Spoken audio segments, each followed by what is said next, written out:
Yeah, yeah. I'm not tired. I just had a yawn. Why do I look so bright on YouTube? Hold up on the video. Okay, okay. I think I'm less white, or like too white. Or wait, let me talk the light. Wait. Okay, this is a little bit better. Not really, but whatever. Okay, this is actually horrible. Wait. Okay, okay. Sorry, audio people. I had to like turn on lights and off lights and stuff like that. Um, welcome. Um, so this is the Shi-Fi podcast episode 43. Yes, 43. I knew that. If you're watching on YouTube, I know my hair is looking weird. I don't know. I need a haircut. I'm getting one tomorrow, so don't worry. So okay.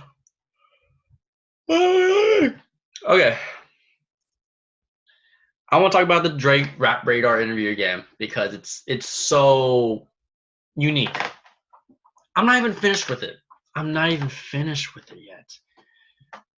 It's the longest interview I've ever seen of Drake. It's weird. It's such a weird thing, and he drops so many nuggets. It's so interesting. Well, a shout out to Spotify, YouTube, Apple, and everybody else. But I want to get into this Rap Radar stuff. Drake is in a beef with a lot of people, a lot of rappers. Kind of crazy. It's kind of crazy. So I'm I still have an hour left of this interview. Or podcast, whatever. So I kind of got more into the Pusha T part. They talk about him for like 15, 20 minutes, or like the whole Kanye, all of that mess. And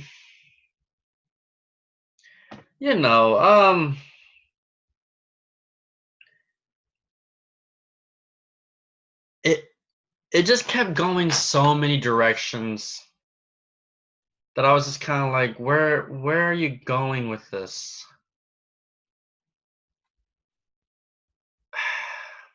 This is the only thing I want from Drake. Drake needs to drop this diss track that apparently ruins Push's career. Like, do y'all remember that? Like, or when Push made the track, the second diss track, Drake was like, I think a couple weeks later, like there was a report that came out and it was like, oh, Drake had a song ready, but Drake didn't want to ruin his career or ruin Pusha's career. He wanted to be respectable. And I'm like, it's too late to be respectable, man. Everything is off the table. Everything is, oh, what? How do you ever say that? Everything is off the table. Everything. Especially in rap. Nothing is on the table. Or I don't know how to say that phrase, to be honest. Everything is a free-for-all. I mean, you already had mentioned Pusha's wife. Like, that's the thing that, like, there's just so many laps or circles around each other. It's like Drake was referencing the Meek Mill stuff, and like what was it? Drake was like, I didn't want to go too far. And then what was it? So Drake was like, Drake and Meek, like us and me and Meek Mill, we didn't actually go far. We didn't go too far. And then I liked it. The interviewee, the podcast people, Rap Radar, Elliot, I think, or B Dot. B Dot said, "Hey, did you think you kind of went too far by talking about Pusha's wife?" And then Drake's like, yeah, you do have a point.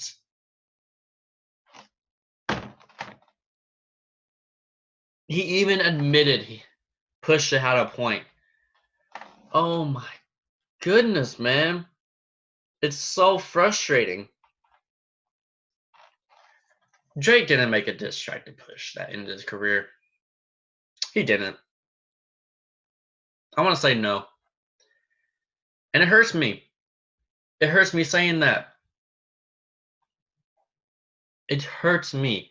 You can't just be like, oh, I could end this man's whole career and just keep talking about it. It's a myth, man. It makes me sad. It makes me sad that Drake is like weirdly lying about this. And then he came up with some weird excuse that he wasn't announcing his child yet. Like, what was it? Pusha. There's so many circles. Oh my goodness. Push a. It says it's like talking about high school drama or something. What was another thing Drake was weird about? So, right before Push released his big diss track to Drake, Drake was saying, yeah, I hadn't released my son to the world because I was still waiting for the DNA results. And apparently, the first DNA results got messed up, so he had to wait another week for more DNA results about his child before he says it publicly. Okay, okay, okay, got it. The baby was 9 months old already. Why are you telling Kanye about a baby so he told Kanye about this baby? That's why Push knows. Why did you tell Drake? Why did you tell Kanye West about your baby when apparently you weren't sure or like had DNA results still being delivered? Again, Drake is just making up things. And again, it hurts. I am a Drake stan. I support Drake many times. But this is the line. This is the line. And you crossed it, Drake. It makes me sad. It makes me genuinely sad because your lies are just so. Yeah, you can lie, but make sure everything adds up. None of this adds up. None of this.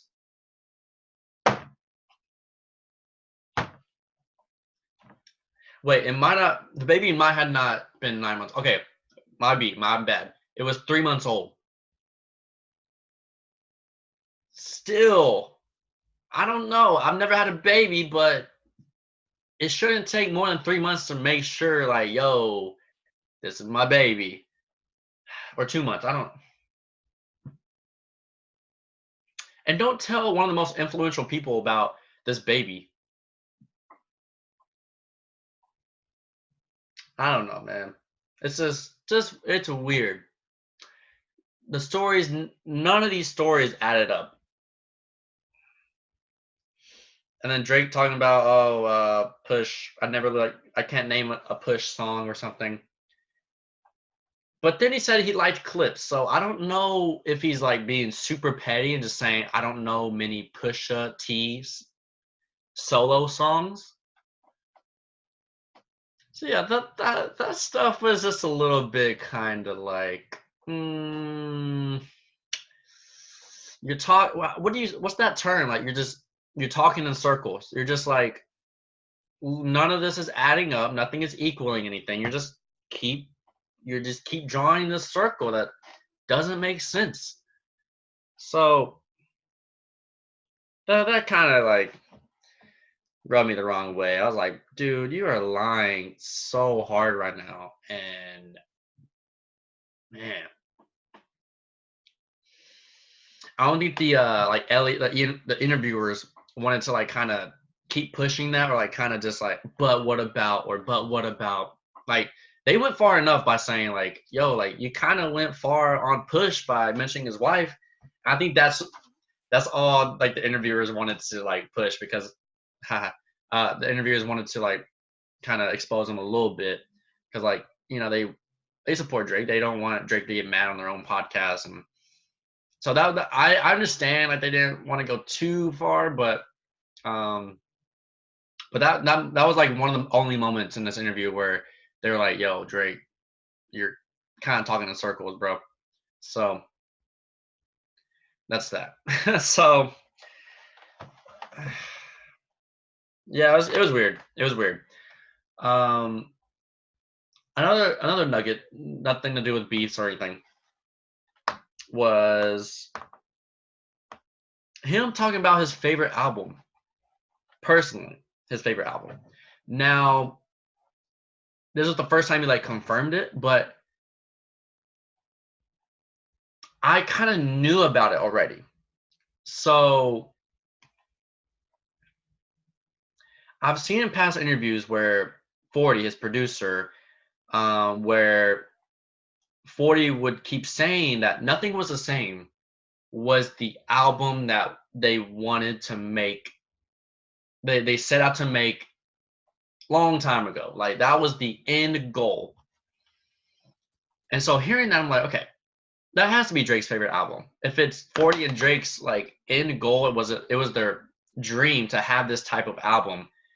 And you can kind of tell because the next music that kind of came throughout the next 2 years were very different. It was very rappy, it was very unlike Drake. And so the 2013 Nothing Was the Same, hearing them saying like this was the cumulative, this was the final album to where this is what we set out to do. I can understand it because So Far Gone, Thank Me Later, Take Care were albums that sounded like a journey to Nothing Was the Same. You can tell Nothing Was the Same was the final product of something that started with So Far Gone. So, um, so I'm never surprised when I wasn't surprised when Drake said Nothing Was the Same was his favorite album. A lot of people give me like tease me because I used to say Take Care was my favorite Drake album. Now I say If You're Reading This Is Too Late is my favorite Drake album. But that's another conversation. I used to say Take Care was my favorite Drake album because it had a variety of a lot of everything. Rap, melody. You know, oh my goodness. I've been arguing Take Care versus If You're Reading This Is Too Late in my mind for years. It's so I can't decide which one's my favorite album. Like it's so annoying, but whatever. But Take Care I thought was more of an overall Drake experience. But me and Drake don't think similar. When I think overall, I think of very variety. When Drake wanted to make a cohesive album of mostly melody singing type of music. Nothing Was the Same. There's not much rap, like just straight up bars rapping type of music. I can only think of Tuscan Leather, started from the bottom, The Language, Too Much doesn't count. But those are the only ones I can think of that are rapping. And that's not many. That's 3 or 4 songs on a 14-song album. Take Care, it was a lot more rapping. It was almost like the first 10 songs were very rappy. The last 10 songs were very singy, melody. So, yeah, I don't know. So yeah, that's his favorite album. So he can live with it. I don't know. But I will argue that Take Care was his best album just because of it was just more variety, half and half. And yeah, I think that's great. I think that's the perfect balance of that type of music. What else from this podcast? Thought the Chris Brown thing was interesting. Because when he was talking about his how they got to make the song No Guidance from this past summer. You got it, girl, you got it. So it sounded like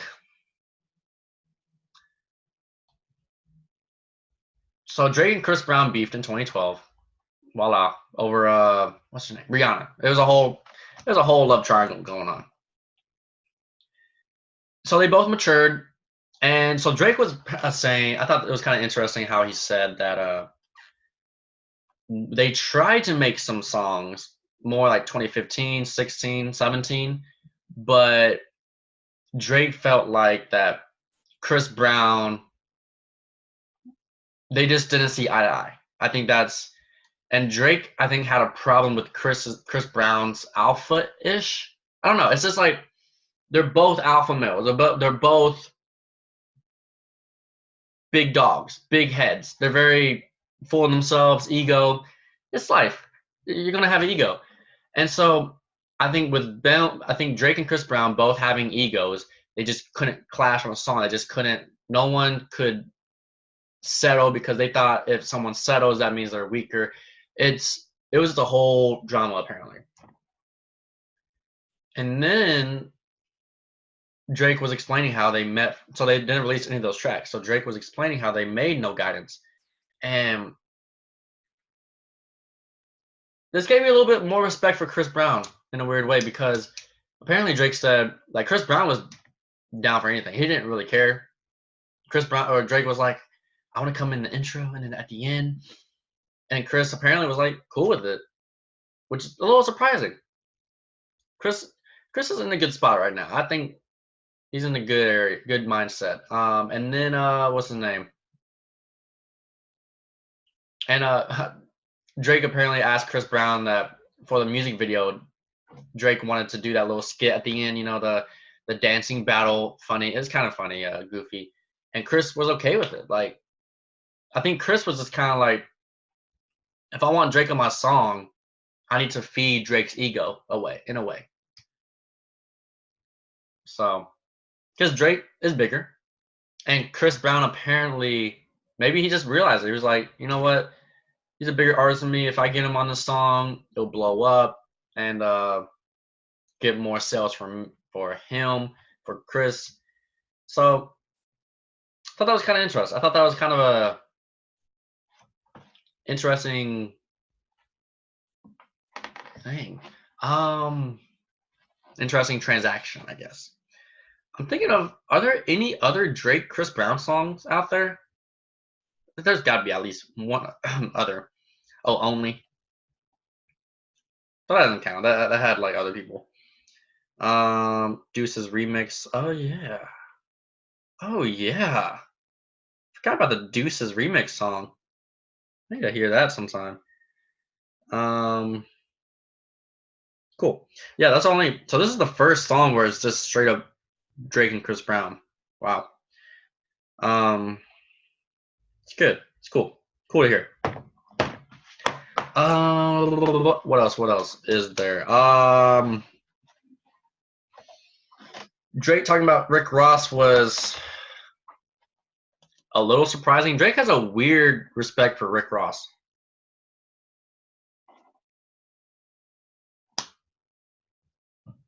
I don't know. I don't know why he does. Rick Ross isn't that good. Like he's not that good of a rapper. I don't know. Just thought he was just too one-dimensional. But apparently Drake talks about Rick Ross very highly and very like. I guess Rick Ross is one of those guys that just minds his own business. He'll ask you for a feature, but if you say no, then he's totally fine with it. Which that's how you should be. So I think Rick is just more easygoing, more just like I'm making music. You can join me or not type of personality, which is it's a good thing to have. Good thing to have.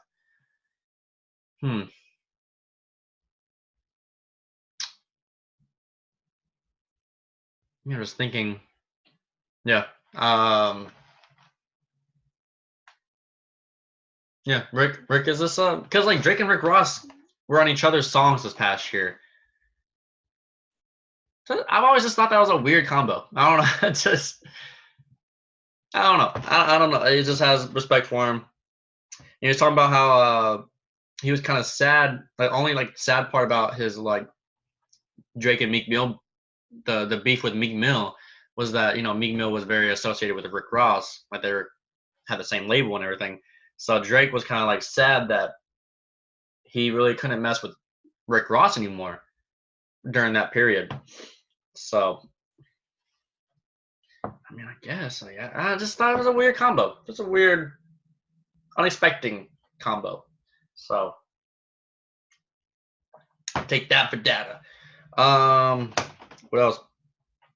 What else? What else? What else?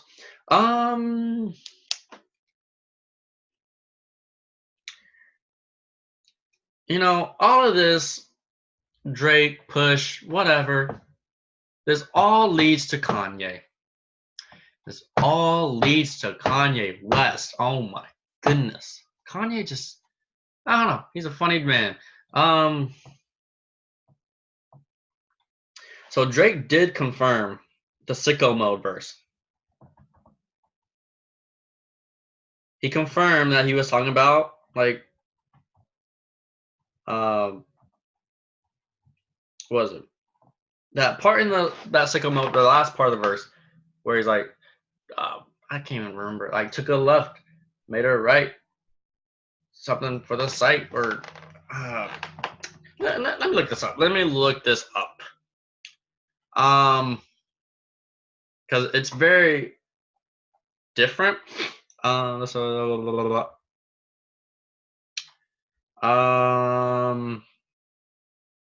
There we go.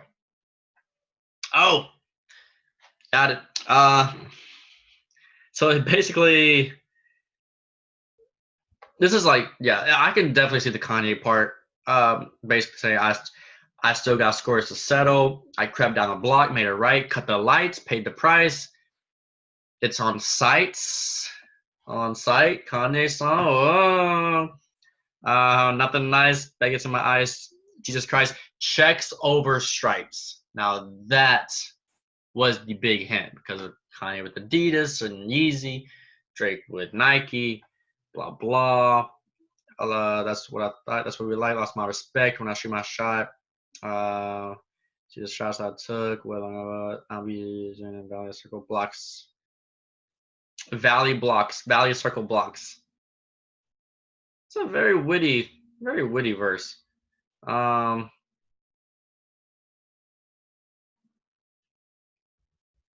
Now, I gotta know if Drake was hitting on Kim K. I hope. I like Kim and Kanye.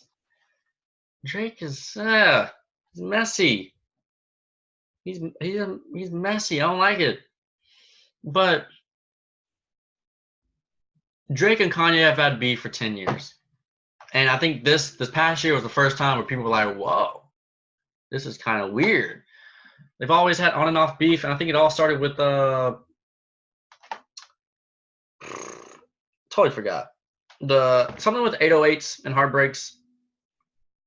I think I might be completely wrong.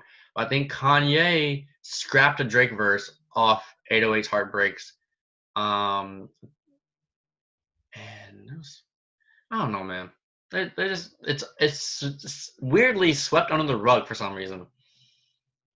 I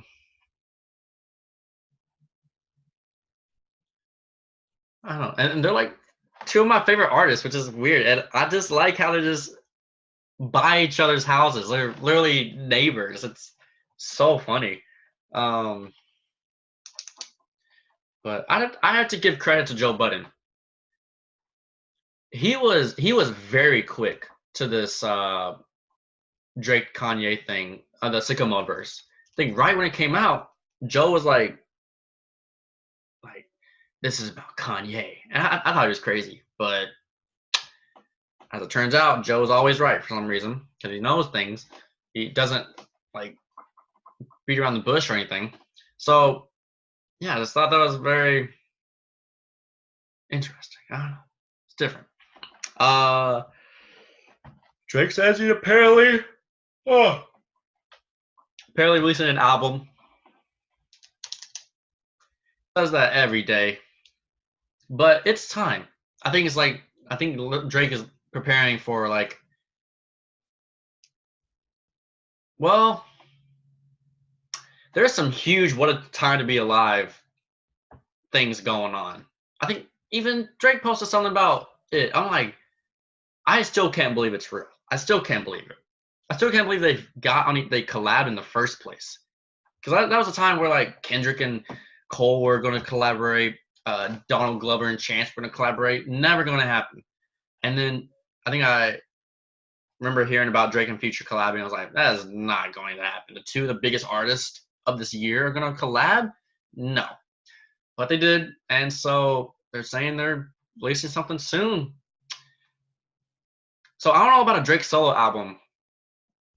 Maybe it's going to be like the reverse 2015 where Drake released an album and then they made What a Time to Be Alive. So maybe they're doing the reverse where Drake and Future Drake's gonna release the What a Time to Be Alive 2 in the spring and then like the album in the fall. I don't know. I will say 2020 will have the best music since 2018, maybe even 2016. Bold. Yeah, so that's all I had about that podcast. I just wanted to talk about that. I know a lot of people are interested in that kind of stuff, I think. But yeah, that's about it. You know what? Let's wrap it up. Let's wrap this up a little bit. Song of the week, shout outs, blah blah blah. Song of the week. I'm gonna be a mainstream man and say Yummy by Justin Bieber. Shocker. Man, Bieber actually releasing a solo song for the first time in a long time? And an album coming out soon? I'm ready. Girl, you got that yummy, yummy, yummy, yummy, yummy, yummy. Yeah, this is like his first solo song in 5 years. Golly. Yeah, so I like it, man. I miss Bieber. I miss Bieber.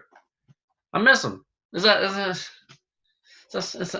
a shocker to anybody? But I mean, it's a good song. It's a good song. Let me have my Bieber in my iPhone, whatever.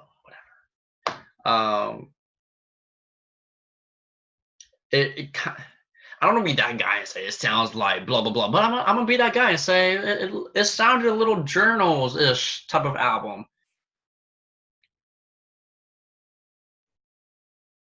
So I don't know. Yeah. What else was it? Yummy, yummy. Yeah, a lot of meanings in that song. Yeah. Shout outs. Shout out to Mike McCarthy, new Dallas Cowboys head coach. Don't mess this up. Don't mess it up. Very surprised how quick we signed someone. But then people say coaches go fast, so I was just wondering why we took so long to fire Jason Garrett. I think it was a 3-day span. I think we fired Jason Garrett Thursday, and then we hired Mike McCarthy Monday of this week. So I'll have my final decision. I'll have my final opinion about this next week because I don't know what to make of this. It's just like so sudden. And a 5-year contract? 5 years? That's a long time. Whew. That's what I've heard. I think it's a 5-year contract. But I was like guessing like, is it a 3 or 4 year contract? But they were like, nah, it's 5. I was like, oh my goodness. So we'll see what that does. I feel like he's like one of those quiet people in public, but very loud in private. I think he's very boisterous. So hopefully he can sign his own coaches. You know, it's the same old with Jerry Jones. Is he going to let his coaches be coaches, or is he not going to let coaches be coaches? So we'll see. All right, well, thank you for watching. Peace. And have a good 2020.